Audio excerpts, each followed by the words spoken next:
Six bulletin news కి స్వాగతం. నేను పావని. ఐపీఎల్ వరుసగా 3 మ్యాచ్ల్లో సిఎస్కే ఓడిపోవడంపై ఆ జట్టు మాజీ ప్లేయర్ అశ్విన్ నిరాశ వ్యక్తం చేశారు. గత సీజన్ లోనే రిటైర్మెంట్ ప్రకటించి ఉండాల్సింది కాదని వాపోయారు.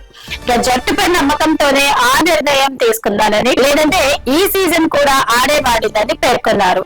మేనేజ్మెంట్ కు ఇబ్బంది కలగొద్దని, తన వల్ల ఫ్రాంచైజీకి 10 కోట్ల రూపాయలు మిగులుతాయనే భావించారన్నారు. ఇక మానసిక అలసట వల్లే గుడ్ బై చెప్పాల్సి వచ్చిందని వివరించారు. కాంగ్రెస్ నాయకులు గజ్వేల్ నియోజకవర్గం ఎమ్మెల్యే క్యాంప్ కార్యాలయంపై దాడి చేసిన ఘటనకు నిరసనగా గజ్వేల్ లో బీఆర్ఎస్ ఇన్ఛార్జ్ ప్రతాప్ రెడ్డి ఆధ్వర్యంలో బస్ డిపో ఎదుట నిరసనకు దిగారు. దీంతో పోలీసులు వారిని అరెస్ట్ చేశారు.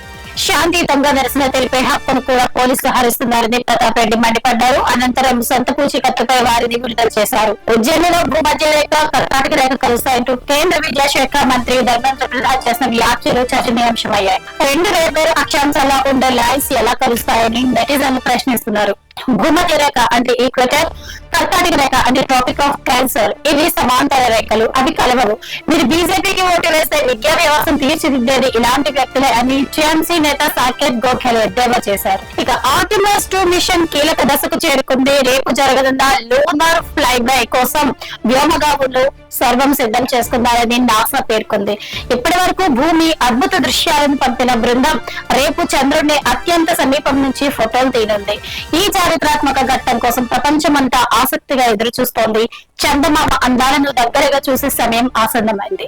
నేషనల్ క్రష్ రష్మిక తన పుట్టిన రోజును కుటుంబ సభ్యులతో కలిసి జరుపుకున్నారు. పెళ్లి తర్వాత వచ్చిన తొలి బర్త్డే కావడంతో భర్త విజయ్ దేవరకొండతో కలిసి ప్రత్యేకంగా ప్లాన్ చేశారు.